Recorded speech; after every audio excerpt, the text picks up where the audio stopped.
আসসালামু আলাইকুম দর্শক, কেমন আছেন সবাই? আশা করি সবাই ভালো আছেন। দর্শক, আজকে আমি আপনাদের সাথে যে বিষয়টি নিয়ে কথা বলতে যাচ্ছি সেটা হচ্ছে যে বাছুর গরুর পরিচর্যা।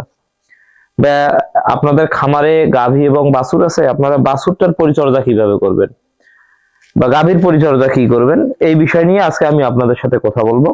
তো কথাগুলো একটু মনোযোগ সহকারে শুনবেন, আশা করি আপনাদের কাজে লাগবে। তো আমি আপনাদেরকে একটা কথা বলতে চাচ্ছি, সেটা হচ্ছে যদি আপনারা বাছুরের পরিচর্যা ভালোভাবে নিতে পারেন, মানে এর যদি আপনি ভিত্তিটা ভালো করে দিতে পারেন, তাহলে কিন্তু এই বাছুরটা নিয়ে আপনাকে আর ফিউচারে কোনো ধরনের কোনো চিন্তা করার লাগবে না। তার মানে এই বাছুরটা আপনাকে একটা ভালো আউটপুট দিবে। আউটপুট হিসেবে কি দিতে পারে?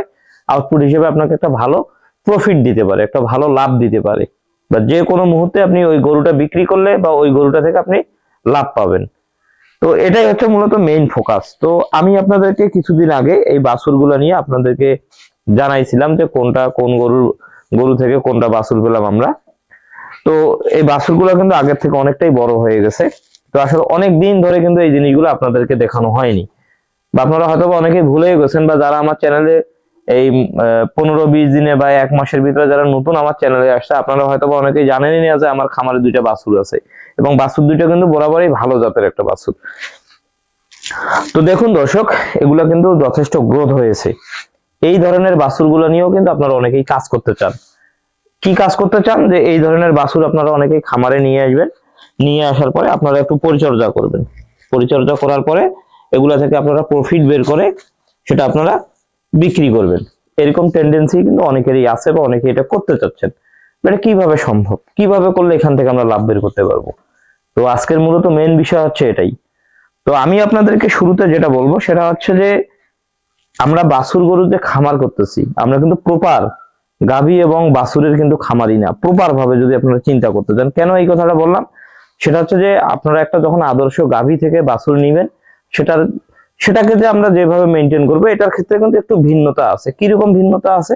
সেটা হচ্ছে যে এর যে মা যেগুলো আছে, এগুলো কিন্তু একবারে 4th জেনারেশন, মানে এগুলো একবারে লাস্ট জেনারেশনের কিন্তু গাভী। এগুলো থেকে আসলে আমরা যে খুব হাই ল্যাকটেশন বা হাই সিস্টেমের যে একটা আউটপুট পাবো সেটা না। সেটা হচ্ছে যে এগুলো থেকে আমরা যে দুধ পাই, যেমন এই গরুটা থেকে আমরা দুধ পাই কত, 7 থেকে 8 লিটার দুধ পাই। 7 থেকে 8 লিটার দুধ পাই, পাশাপাশি বাছুরটা। তো আমাদের মূলত মেইন ফোকাস হচ্ছে বাছুরটার দিকে। এই যে আমরা যেটা রেডি করব সেটা হচ্ছে আমরা বাছুর রেডি করব। আর যে আমরা গাভীটা যেটা আছে, গাভীটাকে জাস্ট আমরা মোটা তাজা করব। যেমন ধরুন এখানে গাভীটা আপনাদেরকে দেখাই, দেখুন এটাতে আমাদের মেইন ফোকাস। সেটা হচ্ছে আমরা যে খাবারটা তৈরি করে গরুকে খাওয়াচ্ছি, বা যেটা আপনারা আমাদের কাছ থেকে নিচ্ছেন বা আমার কাছ থেকে নিচ্ছেন, যেটা মেডিসিন হোক বা খাবার হোক, সেটার মূলত আমাদের কাজ কি? দুগ্ধ উৎপাদনে কিন্তু সহায়তা করবে, প্লাস এর ফিগারটা কিন্তু ধরে রাখতে কিন্তু সহায়তা করবে। এটা হচ্ছে একটা মেইন বিষয়। তো দেখুন এর কিন্তু ফিগারটা ভালো আছে, পাশাপাশি আমরা বাছুরটাকে কিন্তু ভালোভাবে নিচ্ছি। এখন এই বাছুরকে আমরা একবারে এরকম একটা হাই কোয়ালিটির কিভাবে রাখবেন, সেটা হচ্ছে যে এই বাছুরটাকে আমরা 2বার দুধ খাওয়াই। সকালে একবার খাওয়াই, বিকেলে একবার খাওয়াই। পাশাপাশি দুপুরে কিন্তু আমরা একটু করে কি করি, যে খাবারটা আছে ওইখানে খাবারের পরিমাণটা একটু সামান্য একটু দিয়ে পানিটা ওই খাবার এবং পানিটা একটু গাঢ় করে দেই, সামান্য কিছু, ½ কেজি পানিতে ওইভাবে দেওয়ার পরে দুপুরে করে কিন্তু এটাকে খাওয়াই। খাওয়ানোর পরে এগুলোর দেখুন স্বাস্থ্য দেখুন, প্লাস গ্রোথ দেখুন। আপনারা গ্রোথটা দেখলেই বুঝতে পারবেন। এই বাছুরটার গ্রোথ দেখুন, যথেষ্ট কিন্তু হয়ে গেছে। খুব একটা যে বেশি বয়স সেটাও না, এখনো 2 মাসেও বয়স হয়নি, তাতেই দেখুন কিরকম হয়ে গেছে। তো এগুলা হচ্ছে আসলে সিস্টেম। তো গাভী আসলে আমাদের মেইন ফোকাস থাকবে, আমরা গাভীটাকে ফেটেনিং করব, ফেটেনিং করে ওটাকে সেল দিব। দেওয়ার পরে যখন এই বাছুরগুলোর বয়স 4-5 মাস হয়ে যাবে, এগুলো আমরা খামারে রেখে দিব।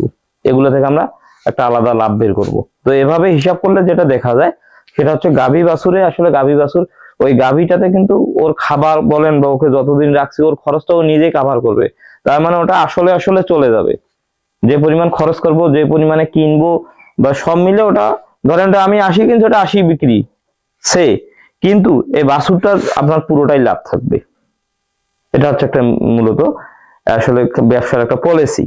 তো আশা করি আপনারা যারা গাভী বাছুর নিয়ে কাজ করতে যাচ্ছেন, দিন শেষে একটা কথাই বলবো, বারবারই যেটা বলে থাকি, সেটা হচ্ছে যে আপনারা বেশি ফোকাস করবেন যখন গাভী বাছুরে আসবেন, বেশি ফোকাস করতে হবে আপনার বাছুরটার দিকে, যাতে বাছুরটা ভালো হয়। এবং পাশাপাশি আমাদের যে খাবারটা আছে, এই খাবারটা বা যেটা আমরা তৈরি করে খাওয়াচ্ছি, এটা একটু সাপোর্ট দিলে ইনশাল্লাহ হয়ে যাবে। তো যাই হোক, আজকের ভিডিও এই পর্যন্তই। আশা করি আপনারা এই বাছুরগুলা দেখছেন এবং বাছুরগুলোর পরিবর্তনও বুঝতে পারছেন।